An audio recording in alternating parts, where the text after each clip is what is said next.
Alors bonjour à toutes et à tous et bienvenue chez vous quand même. Merci.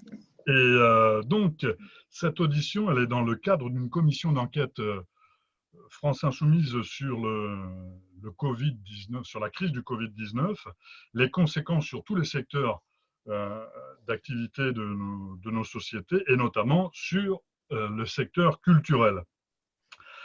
Alors, aujourd'hui, la thématique, c'est les artistes-auteurs et les arts contemporains. Pourquoi? Parce que le statut d'artiste-auteur a déjà été malmené dernièrement par de nombreux changements. Le basculement notamment sur le nouveau site de l'URSSAF et le défaut de prélèvement des cotisations de vieillesse par la GESA durant près de 45 jours, donc ont fragilisé la situation économique des artistes-auteurs.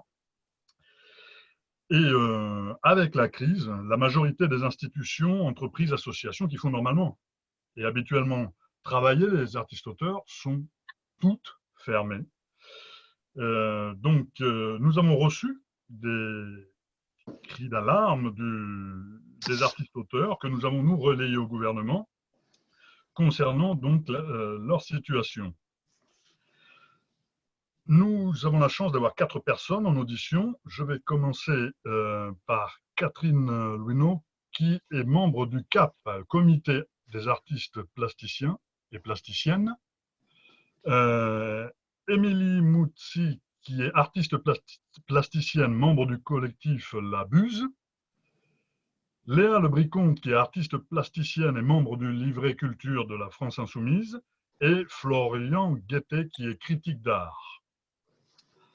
Alors, le but de l'audition, c'est tout d'abord de vous écouter, bien entendu, de dresser un état des lieux du secteur de la création et de se renseigner sur la manière dont vous gérez la crise et la manière dont vous envisagez l'après-crise. Donc, la première des choses, c'est peut-être, je crois, de faire un état des lieux et je vous demanderai à chacune et chacun d'entre vous de me faire cet état des lieux relativement succinct, parce que là, du coup, vous êtes 4, plus moi 5. Je pense que je ne vais pas me taire. Donc, à partir de ce moment-là, nous aurons 5 intervenants. Donc, je vais commencer par, je crois, Catherine Louineau, si elle veut commencer, sur un constat. D'accord, je veux bien. La dernière fois qu'on s'était vu, Michel Larive, c'était pour parler de l'institution d'un fonds pour la création. Je ne sais pas si vous vous souvenez. Oui, En tous les cas, si ce projet de loi était passé et si ce fonds pour la création avait été institué, je constate qu'il existerait un outil aujourd'hui pour gérer la crise. Alors que là, cet outil s'avère cruellement absent. En fait, une véritable solidarité chercherait à discerner les plus fragiles et veillerait à ne laisser personne sur le bord de la route. Ce n'est pas ce qui est en marche, bien au contraire, puisqu'on constate que la crise actuelle exacerbe plutôt les iniquités, les discriminations, les trappes de pauvreté. Et les mesures du gouvernement, dans l'état actuel des choses, en fait, se contentent de limiter la discontinuité de l'activité économique. Et donc, se contentent de tendre à atténuer ponctuellement quelques effets immédiats de la crise sanitaire pour une minuscule frange, en fait, de la population des artistes-auteurs. Ce qui n'est pas sérieux ni à la hauteur, évidemment, du désastre qui s'annonce. Et même dans ce cadre de simple atténuation, les mesures prises pour les artistes-auteurs sont défaillantes, puisque pour l'instant, le fonds de solidarité, en fait, en théorie, les artistes-auteurs sont éligibles, mais concrètement, les conditions d'octroi, pour l'instant, les en ont écartées. Et puis surtout, même modifié, en fait, il resterait énormément de trous dans la raquette, quoi. Donc, et cet impact, en fait, économique de la crise sanitaire sur la création montre surtout la profonde inadéquation de la gestion en silo du ministère de la Culture. Le ministère de la Culture continue de confondre création et diffusion. Donc, Donc, en fait, il a octroyé des budgets à ces centres nationaux par répertoire. Et ces centres nationaux, le CNAP mis à part, les autres centres nationaux ont transféré en fait la gestion des artistes-auteurs à des opérateurs privés. Donc le CNL a transféré ça à la SGDL, le CNM à la SACEM et le CNC à la SACD. Et ça, c'est vraiment dramatique, quoi. C'est-à-dire que le ministère continue de creuser les ornières préexistantes qui sont très préjudiciables aux artistes-auteurs. Et en fait, il ne comprend pas ce que c'est que la création. Donc c'est un problème. Nous sommes un secteur économique. Notre activité économique, c'est de créer des œuvres. Donc il faut absolument qu'on obtienne une gestion unifiée des artistes-auteurs. Et nous demandons en fait un second plan d'aide d'urgence avec la création d'un fonds commun aux artistes-auteurs qui soit effectivement subsidiaire et complémentaire au fonds de solidarité et que ce fonds soit géré par un opérateur public avec des critères communs et transparents pour tous les artistes-auteurs et un fonds qui soit réellement subsidiaire et complémentaire, c'est-à-dire un fonds qui soit cumulable avec le fonds de solidarité. Parce que là, actuellement, les guichets qui fonctionnent très très mal, hein, qui ont été institués par les opérateurs privés, par le CNAP, ne sont pas cumulables avec le fonds de solidarité.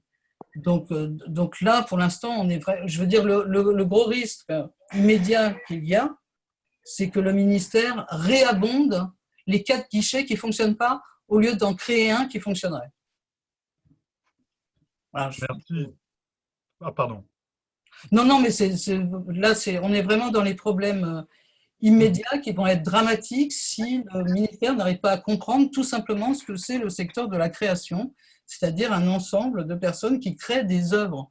Après, peu importe de quelle œuvre il s'agit, que ce soit fait avec des images, du texte, de la musique, etc., peu importe. Mais on est un seul secteur. C'est ça que le ministère ne comprend pas. Donc, du coup, il ne sait pas gérer les créateurs et les créatrices. Merci beaucoup, je plus sois, hein, puisque merci en tout cas d'avoir parlé de cette proposition de loi que nous avions posée et que j'avais dirigée sur le fonds de solidarité, surtout un fonds de création, d'aide à la création artistique. Effectivement, si nous avions eu cet outil aujourd'hui, les choses se passeraient sûrement beaucoup mieux. Léa de Briconte, c'est quoi le quotidien aussi d'un artiste plasticien pendant la crise du Covid? Oui, alors c'est un quotidien très très bouleversé puisque cette période en fait du mois de mars correspondait, on va dire, au pic de mon activité, donc annulation, report de toutes mes expositions, dont une grosse exposition personnelle que j'attendais depuis plusieurs années. Donc c'est-à-dire plus aucun revenu concrètement. Également, tous les ateliers à destination des enfants, toutes les activités accessoires sont de fait annulées, reportées sans vraiment de date, car les établissements scolaires sont fermés, etc. Et ça correspond vraiment à la situation de pratiquement tous les artistes avec lesquels je suis en relation. Donc nous, notre statut, comme le disait un petit peu Catherine, et vous le savez tous, on est des travailleurs indépendants et c'est déjà très précaire, nos revenus sont très très irréguliers. Donc on a peu de vision à long terme, même en temps normal. C'est très difficile de planifier son activité, les sollicitations, les expos, les projets s'enchaînent de manière complètement imprévisible. Il peut aussi y avoir de très longues périodes plus creuses, c'est une économie très instable. Donc là, c'est vrai que je suis en grande inquiétude et c'est assez difficile aussi de produire et de travailler dans ce contexte. Donc voilà, c'est un petit peu la situation actuelle. Et aussi, je dois aussi préciser que tous ces lieux qui m'exposaient, notamment des petites galeries qui sont vraiment menacées de faillite, parce que toutes les galeries ne sont pas des grosses structures énormes. Et, donc j'ai lu rapidement qu'il y avait 2/3 des petites galeries qui pourraient être en faillite à la fin de cette crise. Donc tout cela est vraiment très très préoccupant et nous on le vit vraiment de manière frontale parce que tout est été bloqué. Ah si, ça va être Mais, rapide. d'accord, merci pour ce constat. Émilie Moutsy, donc là, si j'ai bien entendu Léa, Le Bricomte, pour les artistes plasticiens, c'était une période importante et beaucoup des projets sont annulés. Ce qu'on a pu voir dans d'autres secteurs de l'activité culturelle, c'est que sur des festivals ou sur des actions culturelles, les collectivités territoriales et le ministère de la Culture, lorsqu'il subventionne, c'est-à-dire très très peu d'événements, par exemple en Ariège, chez nous, ils subventionnent absolument rien du tout, sauf quelques saupoudrages de drague de temps en temps. Eh bien, les collectivités territoriales et le ministère de la Culture euh, assurent le fait de pouvoir verser les subventions, et même en cas d'annulation. Et ça n'est pas le cas pour l'éducation nationale. Alors, je sais que les artistes plasticiens travaillent beaucoup avec l'éducation nationale, et ce qui nous a été rapporté, c'est que l'éducation nationale, elle, quand elle annule, elle ne paie pas. Oui. Alors, je vais demander maintenant son avis à Émilie Moutsy pour savoir effectivement quel est son avis sur ceci et le constat qu'elle fait aussi du moment. Émilie. Eh bien, pour moi aussi, c'est l'impossibilité de faire visiter ma première grosse exposition personnelle le vernissage a été le même jour que l'annonce de Macron de la fermeture des écoles. Donc, le lieu où j'expose, qui est DOC, qui est un lieu de production et de diffusion artistique dans Paris, a fermé. Donc, il y a aussi les collectifs qui souffrent énormément de la situation parce qu'il n'y a pas de ligne de subvention des collectifs. En fait, il y en a une qui a été ouverte fin 2019, mais c'est vraiment très récent, suite à une enquête sur les lieux de production indépendants en France. Voilà, effectivement, on est tous en souffrance et on est tous inquiets et c'est difficile aussi d'aller chercher l'info. Je pense que ça, c'est un truc qu'il faut rappeler. C'est pas, voilà, c'est pas simple, c'est mal fléché. Bon, il y a du relais, bien sûr, de la part des syndicats et on fait ce qu'on peut pour dire aux artistes ce à quoi ils ont droit, mais en tout cas, c'est toujours une démarche, quoi. Il n'y a aucune compensation qui arrive, comme par exemple le chômage ou une aide d'urgence qui aurait d'abord repéré ces acteurs et qui abonderait dans ce sens. Donc nous, à la Buse, on pense et on milite pour une extension de quelque chose qui ressemblerait à une intermittence, parce qu'effectivement, on est tous des créateurs et le droit d'auteur ne suffit pas en fait à survivre. On est obligé de jobber, par exemple de faire des ateliers avec l'éducation nationale. Moi, j'ai une classe à Pâques, c'est une classe à projet artistique et culturel, donc je continue à m'occuper par Zoom et je n'ai absolument aucune certitude d'être payée malgré le fait que je continue à m'occuper des élèves dans ce projet. Voilà, donc je pense que c'est vraiment le régime des artistes-auteurs qui est à revoir. Nous sommes adossés au régime général, c'est déjà bien. Malheureusement, on n'a pas les accidents du travail, on n'a pas le chômage. Voilà, il manque des choses et je pense qu'il est urgent d'essayer de combattre un peu plus et d'ouvrir un peu plus nos droits pour avoir effectivement une rémunération dans nos temps de recherche et de création, puisque effectivement, un artiste vivant crée sans forcément ensuite ni diffuser ni vendre. Voilà, on ne peut plus rester comme ça dépendant de nos performances sur le marché, ça n'a plus de sens aujourd'hui. Nous, évidemment, dès le départ, les syndicats, nous avons fait des propositions. Non, mais c'est pour répondre à une chose quand même précise. Il était possible, et nous l'avons proposé dès le début, de faire une aide systématique, automatique, fondée sur nos revenus 2018, sur nos chiffres d'affaires 2018, parce que les chiffres d'affaires 2018 sont connus par la MDA et la GESA, de la même façon qu'ils ont versé le pseudo-aide au pouvoir d'achat pour compenser la CSG, ils ont nos RIB, ils ont nos chiffres d'affaires antérieurs, ils pouvaient parfaitement faire un versement automatique dans la semaine, qui a suivi le confinement à tous les artistes-auteurs en fonction de leur dernier chiffre d'affaires. Ça, c'est par rapport à simplement… Voilà. Donc ça, c'était possible, c'est quelque chose qu'on a proposé et ça n'a pas été retenu. Donc à un moment donné, il y a aussi des choix politiques qui sont faits en ne faisant pas ce qui doit être fait. Mais ceci étant, c'est vrai qu'il y a une marge de progression importante sur le statut lui-même de l'artiste-auteur. Et qu'il y a encore une fois un manque En fait, on n'est toujours pas considéré comme un secteur professionnel. Donc, il y a un gros problème de ce point de vue-là. Donc, pour l'instant, l'entrée, c'est nécessairement le régime social. Je constate que pour les autres travailleurs non salariés, ils ont à la fois le fonds de solidarité, mais aussi un fonds d'aide de leur régime social et aussi là un fonds d'aide de leur régime complémentaire. Pendant que nous, non. Donc il y a vraiment un problème de compréhension de notre secteur professionnel et de prise en compte, en fait. Je veux dire, on est toujours les premiers, on a été oubliés dans le fonds de solidarité, etc. Enfin, à chaque fois que des mesures générales sont faites, on constate qu'on est oublié, quoi. Alors qu'on est aussi nombreux que les intermittents, hein. Je veux dire, il y a 270 000 d'un côté, 270 000 de l'autre. Donc, c'est le même nombre. Donc, il y a vraiment un angle mort des politiques publiques qui est énorme à notre sujet, quoi.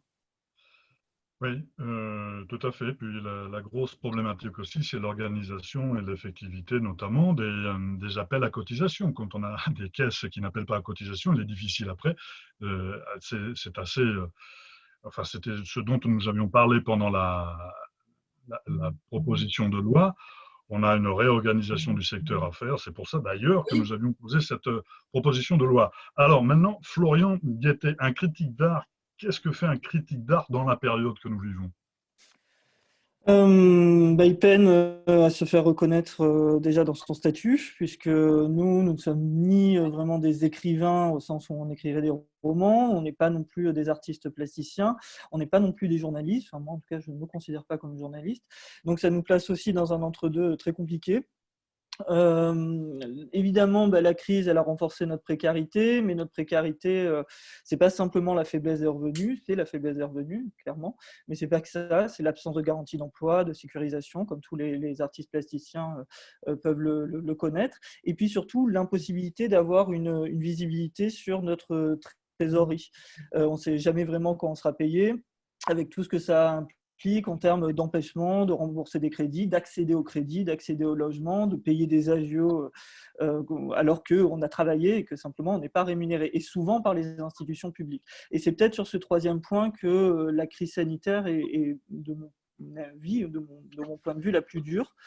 Parce que bien sûr qu'il y a des contrats, des expositions qui sont annulées, il y a des articles qui sont décommandés, beaucoup sont reportés, et en fait repoussé à une date qu'on ne connaît pas, que personne ne peut connaître pour l'instant. Et le problème, c'est que nous, notre chiffre d'affaires, quand on est critique, on doit le faire véritablement entre janvier et mai, on va dire, parce qu'après, à partir de juin, juillet, août, il ne se passe plus rien pour nous. C'est-à-dire que les catalogues, en général, ils sont prévus dans le début d'année. Les programmes d'exposition, les programmes de festival sont bouclés avant l'été. Donc nous, si on ne fait rien maintenant, en fait, on ne va pas avoir de problème de trésorerie tout de suite, mais on va avoir un vrai problème à partir de juillet. Et c'est exactement ce qui est en train de se passer là. C'est que cette trésorerie tout le temps délayée, c'est-à-dire qu'on travaille toujours sur du moyen ou du long terme, mais jamais sur du court terme. On ne produit jamais un texte qui nous est payé dans la semaine, ça n'arrive pas. Pour vous donner un exemple, moi, je sais pas, on va commander un texte en octobre, je vais le faire pour janvier. De janvier, février, il va y avoir les relectures, la mise en page, etc. Fin février, début mars, on va me demander la facture et elle sera payée en mai ou en juin. C'est-à-dire pour un texte de octobre, elle va être payée en juin. Donc moi, si je n'ai pas de commande là dans les 2 mois, je vais pouvoir vivre sur ce qu'on me doit, mais ensuite, le roulement ne se fera pas. Et là, je vais avoir un énorme problème. Alors qu'en plus, tout est conjugué parce qu'effectivement, les mesures de solidarité qu'on nous fait miroiter, en fait, elles sont complètement inadaptées à nos situations professionnelles, puisque là, on nous parle de mai, mais moi, par rapport à mai, je n'ai pas de problème immédiat, je n'aurai jamais de problème immédiat, puisque de toute façon, je suis payé dans 6 mois. Pour vous dire, au début du confinement, on me devait à peu près 6 000 euros. J'ai 6 000 euros dehors. Et pour 75%, voire 80%, c'est des institutions publiques. Donc, je sais que je vais pouvoir passer mars, avril, début mai, tranquillement. Mais à partir de juin, ça va être vraiment compliqué. Et encore, il va falloir qu'on paye, puisque l'accès aux comptabilités n'est pas assuré du tout dans tous les établissements. Donc, ce côté très aléatoire de nos paiements ne nous permet pas du tout de justifier de 50% de perte de revenus sur le mois de mars. Ça n'a aucun sens. En plus, le mois de mars de 2019 n'a rien à voir avec le mois de mars de 2020, parce que d'une année à l'autre, on n'a aucune régularité, on n'a aucune fréquence régulière dans nos rémunérations. Et puis, s'il ne se passe rien durant toute la période estivale, hein, ce qui est en train de se profiler, ben ensuite on a septembre, une grosse rentrée, et on va encore devoir attendre jusqu'à décembre pour pouvoir être payé. Donc ça, c'est vraiment un gros souci. Là, je m'inquiète vraiment pour le mois de juin, juillet, août et ensuite la rentrée. D'autant que cette idée de ruissellement, évidemment, c'est toujours une fausse bonne idée pour nous, puisque les institutions ne répercutent pas leurs frais sur les intervenants extérieurs, c'est évident. D'autant que, clairement, dans certains centres d'art, le fait d'avoir annulé une exposition, ça leur fait faire des économies, puisqu'ils viennent la reporter sur la rentrée. Donc, ils ont de l'argent qu'ils pourraient nous mettre à disposition, et ce n'est pas ce qui se passe du tout. Et on nous propose un report de cotisation ou une modulation des taux d'imposition, c'est un minimum, mais ce n'est pas suffisant, puisque nous, nos cotisations, c'est 10 à 15% donc de notre chiffre d'affaires. Donc, ce n'est vraiment pas grand-chose. Et ensuite, il y a aussi, comme les plasticiens, ces activités annexes, puisque nous, le gros de notre travail, c'est d'être auteur, mais ça ne va pas sans activités parallèles. Donc, c'est du commissariat d'expo, c'est de l'enseignement en premier lieu, c'est les ateliers, c'est les conférences, c'est des piges, c'est des interventions dans des organismes de formation, c'est des interventions à la radio, etc. Et bien tout ça, évidemment, on perd nos jobs alimentaires. Sur l'enseignement, il y a quelque chose qui concerne peut-être pas en propre cette commission, mais enfin quand même, c'est absolument scandaleux. Je suis chargé de cours à la Sorbonne, à Paris 1. Le statut des vacataires est déjà extrêmement précaire, c'est-à-dire qu'on donne cours exactement comme un titulaire, on fait exactement le même travail qu'un titulaire, mais on est payé 6 mois, 7 mois, 8 mois après. Et bien là, Frédéric Vidal a lancé un vadémécum le 20 mars, qui a été rendu public le 30 mars à destination des établissements de l'enseignement supérieur et de la recherche, qui disait de ne pas payer les charges de cours qui n'étaient pas assurées en présentiel. Mais en même temps, on nous demande d'assurer le suivi pédagogique. C'est-à-dire que moi, ça me prend beaucoup plus de temps. Je dois rassurer, j'ai 120 étudiants à la Sorbonne, je dois rassurer un à un chacun des étudiants qui sont dans des conditions de confinement parfois insupportables. J'ai dû revoir tous mes cours pour les donner en ligne. Je fais des évaluations de 3 à 4 devoirs par étudiant. Ça m'est imposé. Et en plus, on n'est pas sûr que ce soit payé. Paris 1 nous a envoyé un mail, il faut le savoir. Donc, Georges Haddad, président de Paris 1, a considéré que nos rémunérations en tant que vacataires, on est 100 000, 130 000 en France, sont accessoires. Ce sont ces mots, elles sont accessoires.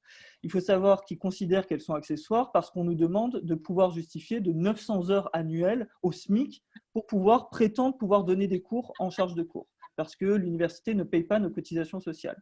Sauf que 900 heures au SMIC, ça fait un mi-temps au SMIC. Un mi-temps au SMIC, c'est absolument pas tenable pour pouvoir vivre. Donc, ça n'a rien d'accessoire. Moi, c'est 15% de mes revenus annuels, c'est l'enseignement. Donc là, il a décidé qu'elle serait payée à une date ultérieure. Donc, ça devait être payé en juillet. Ce ne sera pas en juillet, ce ne sera pas en août. Septembre, octobre, ce sera à la rentrée. Donc, ça va aller sur novembre, voire décembre. Moi, je n'ai absolument pas les moyens d'attendre un an qu'on me paye le travail que j'ai réalisé pendant ces 6 mois et qui, en plus, est démultiplié du fait de la crise sanitaire. Donc, tout ça cumulé fait que, quand même, financièrement, ça révèle beaucoup de faiblesses dans notre statut. Nous aussi, on n'a pas de statut véritablement professionnel et on en souffre. Je parle pour tous les libéraux, autant les critiques que les commissaires d'expo, et en général, on a toujours nos deux casquettes. Je rajoute aussi au passage, mais les jurys d'expo, les jurys d'école d'art, c'est nous qui les assurons avec les plasticiens. Nous, on assure les mémoires aussi, c'est-à-dire qu'on intervient en janvier et en juin. Moi, pour les jurys de l'année dernière, j'ai été payé en février, donc un an plus tard. Ce n'est pas normal que le ministère qui a déjà validé ses budgets attende un an pour pouvoir nous payer. Donc tout ça cumulé commence à faire énormément. Et au-delà, ce que ça a vraiment révélé la crise et que je vois vraiment très fort, c'est combien, je ne sais pas si c'est la même chose pour les artistes, mais combien notre boulot en tant que critique, il est solidement ancré dans les consciences que nous fournissons un travail gratuit. Depuis le début de la crise, je n'ai jamais eu autant de demandes d'institutions, de galeries et d'artistes qui me demandent des textes gratuits sur le confinement, de faire des visites virtuelles à distance, de faire du contenu online pour que eux fassent continuer à faire fonctionner la machine sans qu'à aucun moment on nous propose une rémunération. Donc, je me dis aussi que si on avait un statut professionnel un peu plus visible, peut-être qu'on éviterait de croire que l'on est disponible pour tout le monde.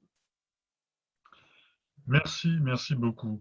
On a vraiment un gros souci avec l'éducation nationale, hein. Ouais. Moi, je ne pense pas qu'il y ait eu de questions posées au gouvernement là-dessus, mais le fait qu'il n'y ait même pas de gestion interministérielle entre le ministère de la Culture et le ministère de l'Éducation nationale, qui effectivement, comme vous le disiez, a décidé de ne pas payer les interventions, tout simplement, c'est vraiment un problème. Ceci étant, sur les interventions, on a aussi des problèmes avec les collectivités territoriales qui continuent, pour certaines d'entre elles, à ne pas payer sous couvert de services non faits. On a toujours ce problème-là qui n'est pas résolu et ces collectivités attendent une circulaire qui ne vient pas. Voilà. Et puis, il y a aussi un certain nombre d'opérateurs qui sont pourtant subventionnés, qui ne rémunèrent pas non plus ce qui était prévu aux artistes-auteurs, sous couvert que dans le contrat, quand il y en a un, ils estiment que le Covid est un cas de force majeure et du coup, ils ne paient pas les rémunérations qui étaient prévues. D'accord. Ok.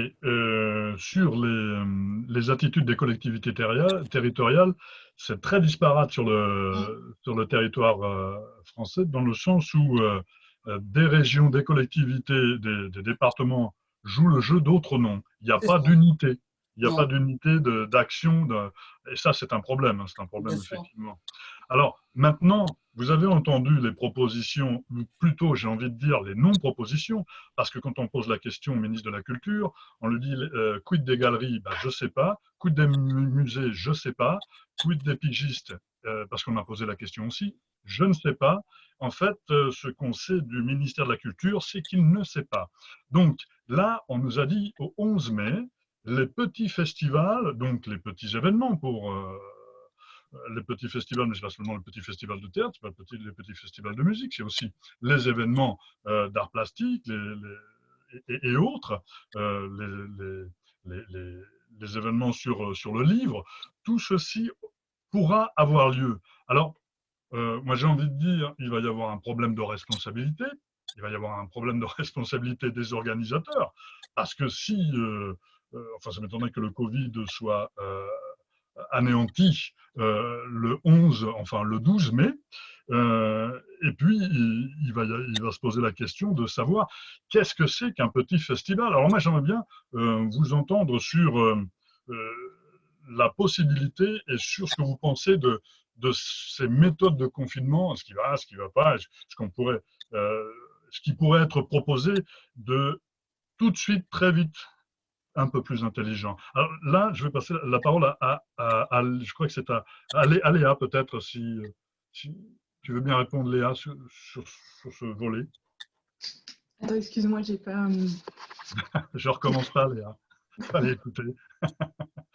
Donc, non, je parlais de comment toi, tu perçois les propositions ou les non-propositions du déconfinement à venir à partir du 11 mai. Ça paraît très étrange déjà de commencer par déconfiner les établissements scolaires. Enfin, tout ça, je trouve ça assez étonnant. Nous, du côté de l'activité d'artiste, de toute manière, j'ai entendu que les musées et tout ce qui est lié au monde des arts sera réouvert qu'à partir peut-être de juillet. Enfin, c'est assez... j'ai pas vraiment d'opinion, c'est très inquiétant. Enfin, on a une sensation que c'est pas du tout maîtrisé. De toute manière, il n'y aura pas, j'imagine très peu, tout le monde se mettre à ressortir pour aller voir des expositions ou d'un seul coup en juillet. Enfin, il y a quelque chose d'un petit peu inquiétant. C'est vrai que moi, j'imagine le début de la reprise de mon activité plutôt à la rentrée. J'ai essayé de tout annuler pour repartir sur cette idée que tout repartira plutôt septembre-octobre. Voilà, je n'ai pas vraiment plus à dire sur la question. C'est une espèce de flou en fait total. J'ai pas vraiment. Ok. Alors là, je vais m'adresser à Émilie Moutsi. Ce que vient de dire Léa est un fait. Et puis derrière, le 15 juillet, dans d'autres secteurs, je suppose, dans le vôtre aussi, les gens qui avaient des propositions culturelles à émettre en août continuent pour certains à se préparer, d'autres annulent. On est dans un flou total. Et puis, il va se poser la question de l'embouteillage des événements à la rentrée, à cet automne. Et puis, ce qui va se passer en 2021. Et puis, vous, artistes, auteurs, serez-vous disponible dans cette exposition ou dans cette exposition, ce que vous avez prévu en 2021, si vous reportez 2020? Alors, comment ça va s'organiser? On ne sait pas du tout. Et je vais poser la question à Émilie Moutsi. Bon, je ne peux pas vous dire comment ça va s'organiser parce que je n'ai pas ma boule de cristal avec moi et je ne suis pas assez puissante. En revanche, ce dont je suis absolument certaine, c'est qu'il commence à émerger une forme de refus. Le refus notamment de continuer les grandes foires, le refus, comme tout à l'heure, d'être uniquement un produit performant sur le marché. Voilà, petit festival, grand festival, je ne sais pas, il y a probablement d'autres formes à inventer. Je rejoins complètement Léa sur la question des petites galeries, parce qu'il y a beaucoup de galeries d'auteurs qui sont des galeries très précaires. Et comme on le sait, il y a aussi des galeries géantes qui ne vendent pas de l'art, mais qui font du business. Et je pense que c'est vraiment la question du business de l'art qui est à revoir. Là, cette crise, alors oui, c'est difficile, oui, on est confiné, oui, on souffre, oui, on ne sait pas de quoi demain sera fait. Mais j'ai envie de dire que ça fait longtemps qu'on ne sait pas de quoi demain sera fait. Nous, les artistes-auteurs, enfin, c'est quand même notre condition, en fin de compte, depuis le début. C'est très difficile. Comme disait Florian, on est payé très en retard. Voilà. Bon, ce sont de toute façon des activités pas forcément précaires, parce que parfois on gagne des sous, mais toujours précaires dans le sens où on ne sait pas sur quoi on peut compter. Alors, le déconfinement et donc la perspective de la rentrée prochaine, de août 2020, j'aurais envie d'y penser avec une très grande remise en question. Je pense qu'il faut qu'on se mette autour de la table. D'ailleurs, c'est très décevant. Autour de la j'ai participé à énormément de concertations. J'ai participé au rapport Racine. Ouais, j'ai participé aussi au Soda Ville-de-France et à chaque fois on nous interroge. Vous m'interrompez ou je prends trop de temps de parole? On a des problèmes. On a des problèmes de transmission. C'est un peu haché. Ah d'accord. Et du coup, donc je disais que c'est très décevant parce qu'on est très souvent sollicité pour participer à des concertations et donner notre avis sur la façon dont on vit notre travail, comment on se considère en tant que travailleuse et travailleur dans le même secteur. Et on a l'impression qu'en fait, ce confinement est bien la preuve que, enfin, pas le confinement lui-même, mais les réactions au confinement et les aménagements qui sont prévus pour nous montrent bien qu'en fait, rien n'a été entendu. Alors, moi, je demande, est-ce que ça vaut le coup de se mobiliser à ce point, de se rencontrer, de rencontrer tous les acteurs des arts visuels qui ont évidemment des intérêts qui ne sont pas communs. On n'a pas les mêmes intérêts qu'un grand galeriste, on n'a pas les mêmes intérêts qu'une institution. Comme disait Florian, les reports de budget, c'est des sous qui sont disponibles. Alors, qu'est-ce qu'on en fait de ces sous? Bon, voilà, bref. Donc, il y a vraiment un gros problème de fonctionnement et de reconnaissance de l'activité dans ce secteur. Et puis, je le répète et je le répéterai encore et je vous enverrai des documents après cette consultation. Je crois qu'il faut cesser de se penser et de penser nos activités comme marchandes. Merci beaucoup, merci beaucoup. Alors, sur les perspectives, ça fait partie des questions que je voulais vous poser, mais plutôt vers la fin. Et vous nous avez parlé, pour certains, du rapport Racine. J'aimerais savoir ce qu'en pense Florian Guettet de ce rapport Racine. Oui, pour nous, bon, il ne complétait pas tout, mais enfin, il apportait déjà des sécurités. Et puis, on était assez contents quand même de le voir arriver. Bon, on avait tous un avis, évidemment, sur des points noirs ou des zones d'ombre et des ajustements à faire. Mais d'une manière générale, on accueillait quand même assez positivement les mesures. Et on a l'impression aujourd'hui qu'elles sont complètement laissées lettre morte. Donc, ça, c'est absolument évident. Sur toute la question de la professionnalisation, évidemment, sur la reconnaissance du statut, sur l'application du grille tarifaire. Moi, ça me paraît juste normal qu'aujourd'hui, on puisse savoir combien on va être payé et que ce ne soit pas la loterie à chaque fois. Juste des exemples très concrets, mais par exemple, vous savez qu'aujourd'hui, le Centre Pompidou peut payer 40 € le feuillet. 40 € un feuillet, c'est donc une demi-page. Il faut savoir que, par exemple, un magazine de croisière qui vient de commander une brève va payer 50% de plus que ça, qu'une petite structure comme un centre d'art va payer 5 fois plus que ça. Donc pourquoi les grandes institutions ne jouent pas ce jeu? Parce que en mettant en avant évidemment l'argument de la visibilité, c'est encore le cas. Et pourtant, enfin, moi je ne suis pas du tout le plus à plaindre. Moi je suis au maximum de mes capacités de production, je ne peux pas travailler plus que je ne le fais, je refuse déjà beaucoup de choses. Et pourtant, malgré tout ça, on me sort encore l'argument de la visibilité. Donc nous, on n'a aucun moyen pour faire poids par rapport à ça. Donc le droit de démonstration des artistes, je pense qu'aujourd'hui, c'est même plus à discuter, il faut le mettre en place. Et il faut derrière que le droit de diffusion des textes suive. C'est quand même pas normal que moi j'ai des textes qu'on me reprend et on ne me paye pas pour ça. Et donc des gens vont... Et puis il y a quelque chose à penser, mais peut-être ça reviendra plus tard, mais sur aussi le poids de la communication dans tout ça. C'est-à-dire pourquoi nous, en tant qu'auteurs qui fournissons tout le contexte, tout le texte et tout le contenu des outils de communication, on est payé beaucoup moins que le graphiste, encore moins que l'imprimeur. Enfin, c'est pas normal. Et encore moins que les chargés de production ou les chargés de communication. C'est quand même assez fou qu'on mette 10 000 balles dans un vernissage de champagne et qu'on ne soit pas capable de débourser plus de 300 € pour un texte. Donc il y a ces disparités-là aussi qui sont importantes. C'est une question de reconnaissance aussi de notre statut, de notre écriture. Moi, j'estime que je ne fournis pas un contenu textuel que pourrait faire un robot, parce qu'il faut beaucoup dans la presse. 30% des articles dans la presse sont aujourd'hui autogénérés par des algorithmes. C'est quand même assez fou qu'on ne fasse pas la différence avec un vrai travail d'auteur, de critique. Donc, ce rapport Racine, moi, il nous servait de base de travail, et on a l'impression qu'il a été abandonné, qu'il était assez cosmétique pour pouvoir s'assurer une sorte de communication autour du statut des auteurs, mais qu'en soit, on n'en voit pas du tout la mise en application. Merci. Qui veut intervenir encore sur ce rapport Racine, Catherine ou Léa? Dans les annonces qui ont été faites, c'était quand le ministre a présenté soi-disant présenté ce rapport pour reprendre des préconisations. En réalité, ça a été complètement dévoyé. C'est-à-dire que c'est pratique sur des points essentiels, c'est l'inverse qu'il a annoncé, notamment par rapport, par exemple, à la clarification entre les différents acteurs, notamment les OGC, les sociétés de perception et de répartition des droits.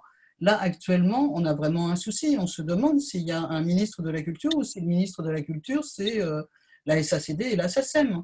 Et le fait, là, actuellement, d'être géré par guichet, ça vient de là. C'est-à-dire que là, c'est des opérateurs privés qui font la loi. Et qui font la loi pas du tout dans l'intérêt général des artistes-auteurs. Moi, j'ai été bien sûr reçu aussi par la commission du rapport Racine.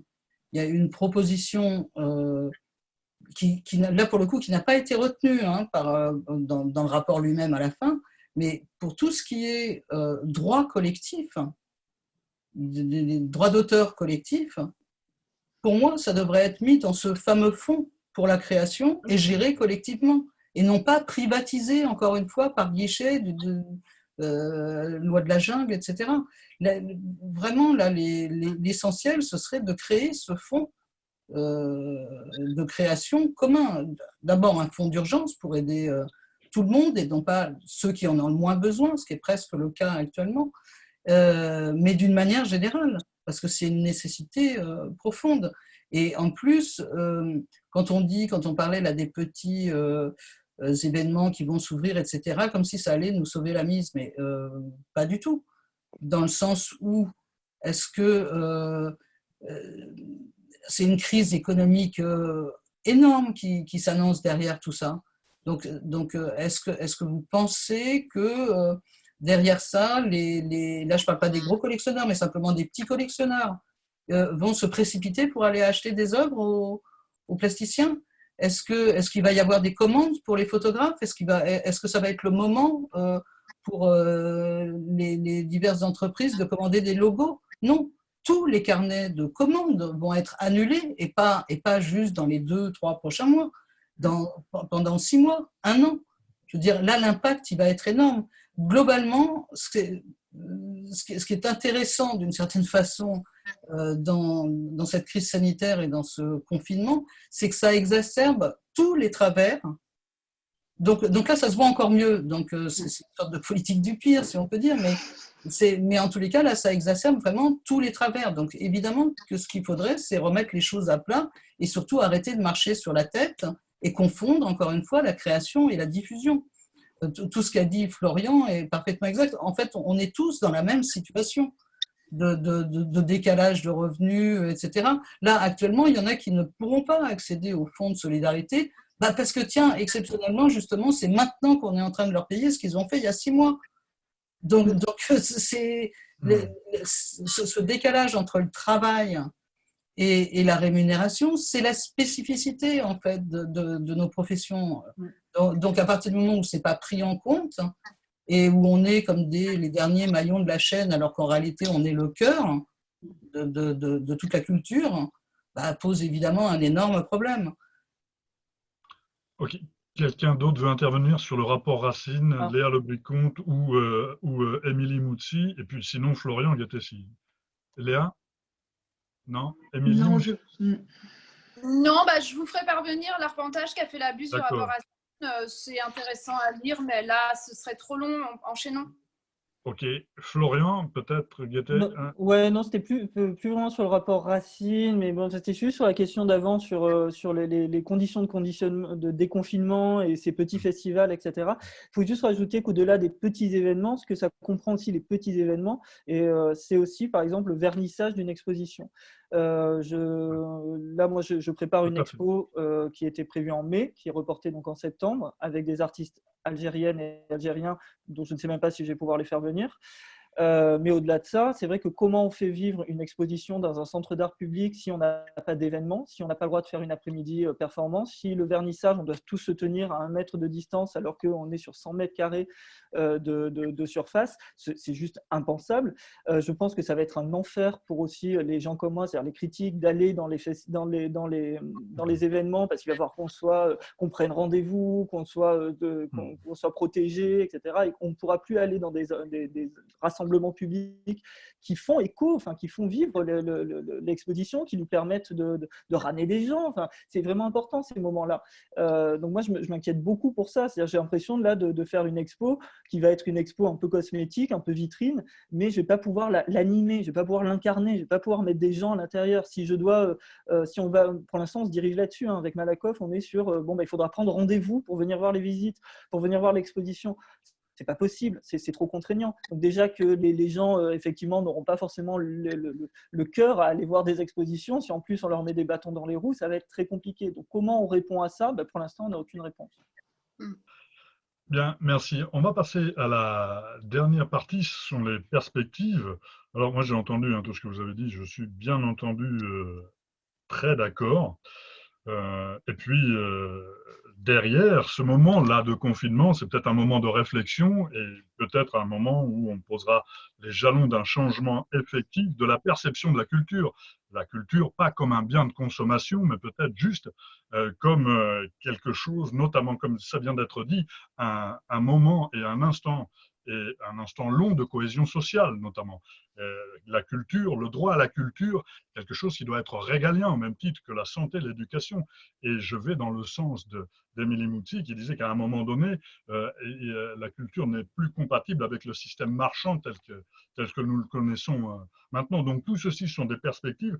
Et justement, par rapport à la SACEM et à la SACD qui font les lois, et ce sont des structures privées. Ces structures privées, donc, par ces structures privées, elles peuvent justifier des marges et des plus-values qu'elles font sur le dos des artistes, bien entendu.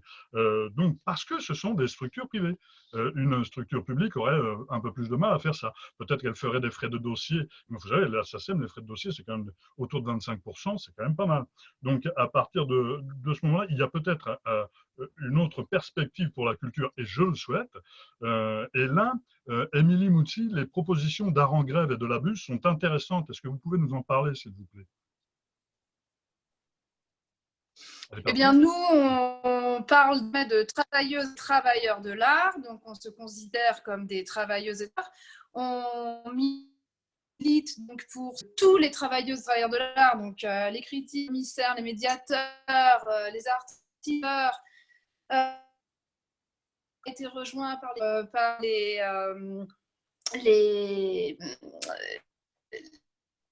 j'ai oublié le mot, ce qui des contrats comme à la fac, Florian, les vacataires. Peu importe.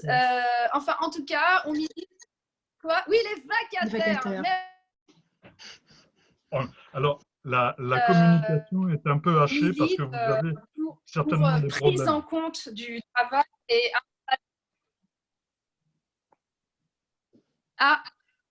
là, vous m'entendez bien? Oui. Oui.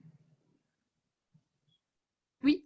Voilà, donc on milite pour un salaire en fait. Tout à l'heure, vous disiez que les cotisations n'étaient pas payées. Bah, effectivement, c'est un vrai problème. Donc je pense qu'il faut relever tous les budgets, c'est-à-dire que si les centres d'art ont des budgets qui permettent de payer des salaires avec des cotisations, bah, nous, après, on peut bénéficier du chômage, voilà. Et donc, il est très important en fait, parce que nous sommes confrontés à cette crise et que nous serons confrontés à d'autres crises, parce que le monde aujourd'hui est comme ça, dans une crise écologique et sociale très profonde, à cause de politiques qu'on connaît. Hein. Enfin, je veux dire, ça, c'est un secret pour personne. Donc, il est vraiment temps, je le crois, de repenser nos fonctions, de repenser les biens symboliques, comme vous le disiez, et puis d'aller chercher du salaire, d'aller chercher de la cotisation, que le droit d'auteur soit peut-être une cerise sur le gâteau, pourquoi pas. Moi, qu'artiste, en tant que personne qui essaye d'avoir un mode de vie plus en accord avec le vivant, plus en accord avec l'écologie, je refuse de percevoir les droits de la propriété de mon œuvre, en fait. Je n'ai pas envie de vivre comme ça. J'ai envie de pouvoir travailler à quelque chose qui soit une expérimentation qui aille dans le sens du vivant, dans le sens de ce qui est nécessaire pour la planète et pour mes concitoyens, et non pas dans le sens du marché. Et je voudrais avoir une rémunération pour ça. Et je vais plus loin en disant que cette crise, ce qu'elle met aussi en exergue, au-delà du système de la culture et du système de l'art, c'est le fait que le travail ménager et domestique est un travail. Là, c'est plus une surprise, on s'en rend compte, c'est une réalité. Et donc, ça pose vraiment la question du salaire attaché à la personne. Voilà. Merci. Catherine Loineau, un mot sur la perspective. Nous en avions déjà parlé, mais Oui. Non, mais vraiment. Pour redire, c'est aussi bien. Vraiment, moi, je suis dans une perspective assez proche parce que la merde est assez proche aussi. Hein, et donc, vraiment, il faut continuer à travailler sur cette histoire de fonds de création communs. Et de ce point de vue, autant le droit d'auteur peut représenter des cacahuètes dans l'état actuel des choses tel qu'il est géré, autant si, en effet, les droits collectifs étaient gérés collectivement dans un fonds commun, là, ce serait différent. c'est des milliards, hein, ok? Tout à fait. Donc je ne pense pas qu'il faille lâcher voilà, faut faire comme les grenouilles, il ne faut pas lâcher un barreau sans en tenir un autre.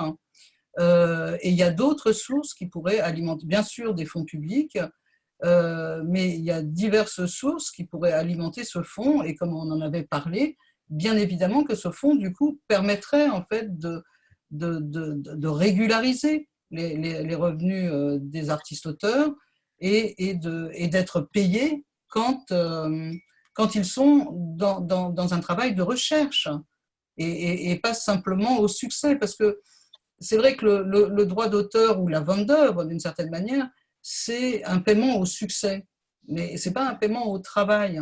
Donc, l'un n'est pas... il faut que les deux soient payés. Voilà. Le problème, c'est ce que disait Florian très bien. Je veux dire, en particulier pour le coup dans les arts visuels, hein, on est dans une culture de la gratuité juste hallucinante, quoi. Dans les autres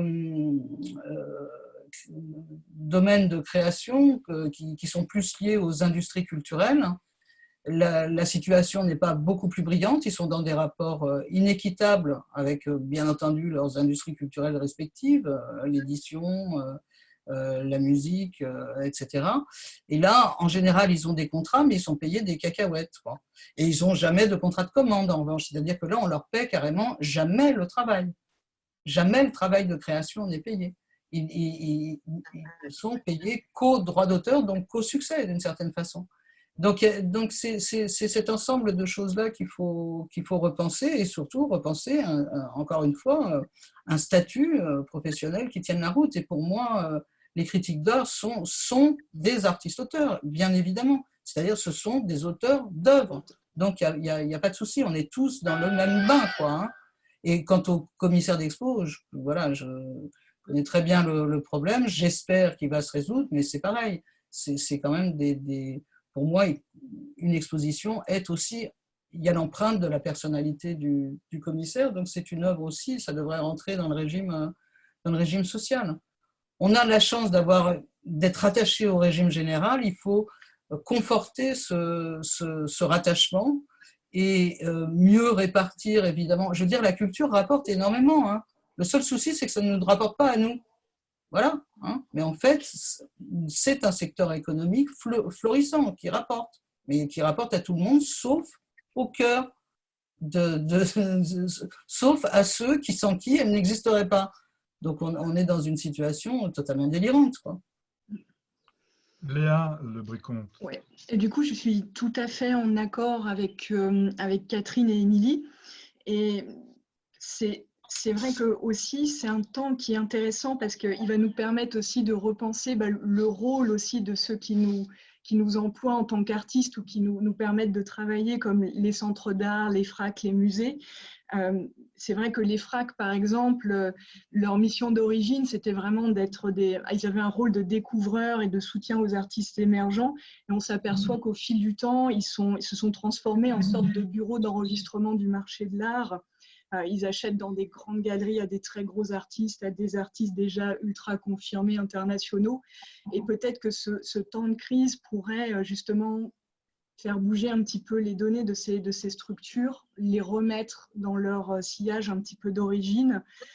Je vois beaucoup de positifs, parce que comme disait Catherine, cela exacerbe vraiment tous les problèmes, toutes les failles de notre système. Et en ça, je suis assez ravie parce que je sens que les choses vont bouger.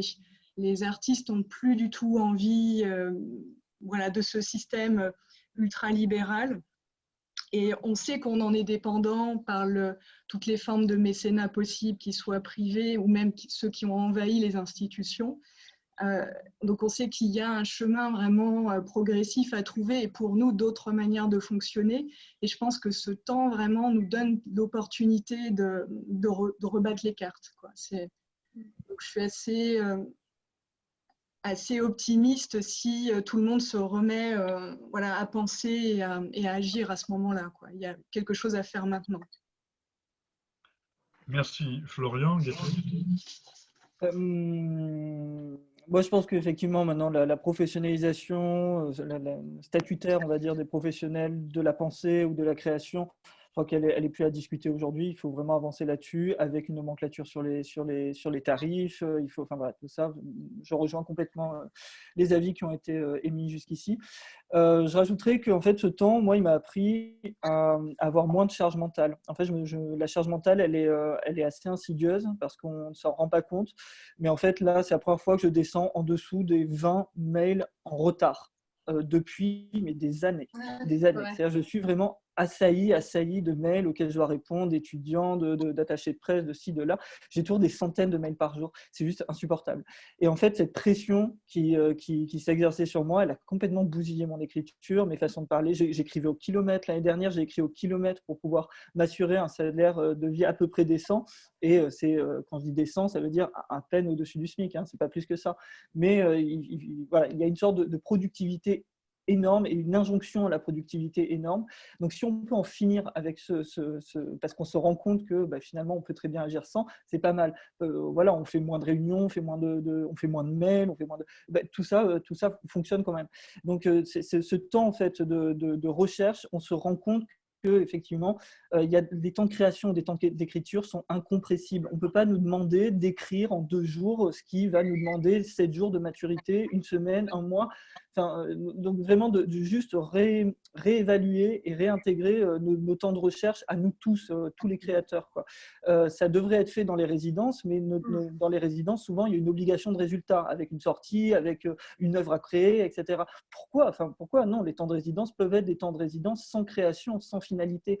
Ils devraient en tout cas être positionnés comme ça quand on ne nous demande pas de payer pour être en résidence. Bon, ça, c'est un autre problème. Enfin, c'est aussi un problème parfois dans des structures qui touchent des subventions publiques. Donc, c'est aussi problématique. Sans parler des municipalités qui nous demandent de payer pour pouvoir avoir droit à exposer avec eux, etc. Bon. Donc, cette fin du productivisme, elle est intéressante parce qu'elle permet aussi de penser peut-être une forme de décroissance dans le système de l'art. Et moi, je pense beaucoup, j'ai eu l'occasion de m'exprimer il n'y a pas longtemps dessus, sur les grands événements. Émilie en a parlé il n'y a pas longtemps.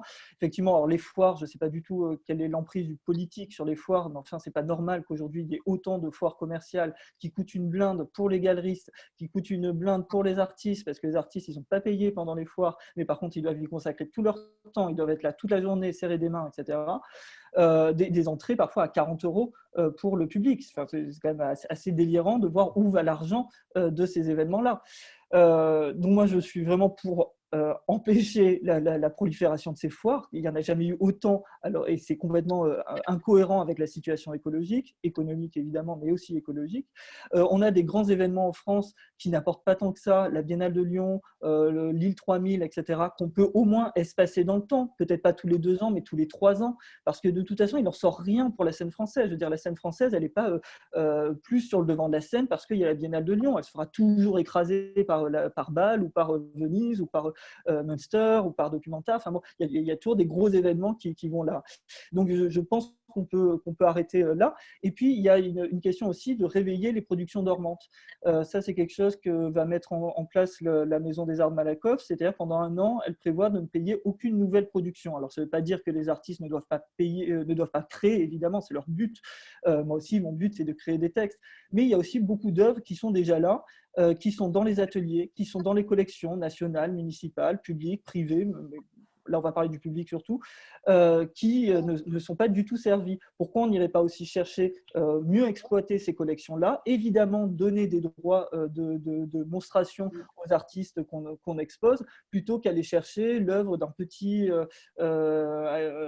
plasticien mexicain qu'on ne connaît pas trop, mais parce que ça va donner une dimension internationale à nos événements, ce qui coûte écologiquement, ce qui coûte économiquement, et ce qui en plus, à nous, dans le monde de la culture française, ne nous rapporte rien. Enfin, je veux dire, il y a un moment où il n'y a aucune retombée là-dessus. Donc, de marier en fait du productivisme, effectivement, il faut encore qu'on continue à produire, mais aussi exploiter ce qui existe déjà et qui dort dans les ateliers. Tous les artistes ont des centaines d'œuvres qui ne sont quasiment jamais montrées et sur lesquelles ils ne peuvent plus faire de plus-value. Et en plus, comme on estime qu'ils ne sont pas montrés, les collectionneurs s'en détachent en se disant si elles ne sont pas montrées, c'est qu'elles ne sont pas bonnes. Donc ces œuvres-là, elles vont se dégrader, elles vont mourir et on ne va rien en faire. C'est un manque à gagner, c'est un vrai manque à gagner. Donc c'est une des possibilités. Et puis ce que je vois aussi, c'est que autour de moi, j'ai beaucoup de collectifs, Émilie les connaît bien aussi, des collectifs, des artistes One Space, des gens qui ont créé des systèmes plus ou moins autogérés ou plus ou moins solidaires et qui vivent un petit peu moins mal, on va dire, le confinement que des artistes isolés parce qu'ils ont déjà créé des réseaux d'entraide, ils ont déjà créé une forme d'autarcie qui leur permet de vivre. Est-ce que là, on n'a pas aussi des exemples à aller chercher de modèles d'organisation du monde de l'art qui puissent être adéquates avec cette situation de crise sanitaire et peut-être changer l'après aussi. Merci en tout cas sur les productions dormantes, c'est très intéressant.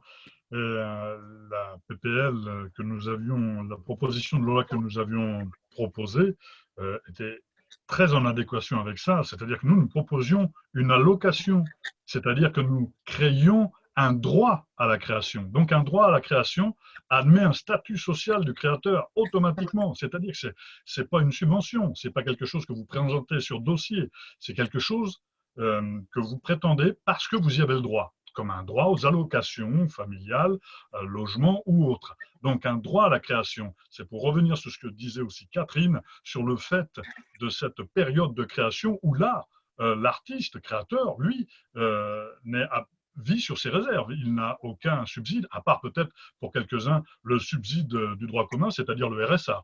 Et donc, cette proposition que nous avons faite répondait à ceci. Et puis, sur la culture, c'est la perception de la culture. Quand la perception de la création culturelle sera considérée comme un produit allant derrière une diffusion pour un produit de consommation exclusivement, un produit de consommation, on parle d'industrie culturelle, ça va poser un problème. Et puis quand on prendra le créateur lui-même ou l'artiste comme un producteur de loisirs ou de divertissement, vous comprenez qu'il y a un problème aussi pour que l'on reconnaisse le travail de cet artiste ou de ce créateur, puisque partout, mais vous savez, j'ai été président d'un festival de théâtre, quand on posait les choses, les gens avaient du mal à un moment donné à entendre qu'effectivement, faire du théâtre, être sur scène, faire les choses comme ça, et pendant les répétitions, la première perception, c'était un loisir et un divertissement. Et le message derrière, culturel, venait bien après. Et peut-être qu'il faut inverser tous ces paradigmes et revenir au fondement de notre identité qui est née un soir de 1789, un soir d'été. C'est cela, c'est que la culture, c'est un bien commun.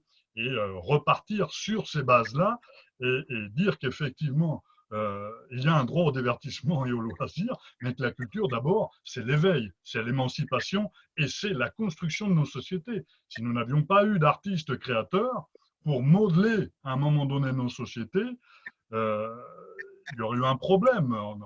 On va d'ailleurs dans la piste qu'on est en train de suivre sur ce produit de consommation à outrance vers un nivellement vers le bas de la culture qui deviendra un produit de consommation au même titre qu'un yaourt. D'ailleurs, on met des peintres sur des boîtes de yaourt.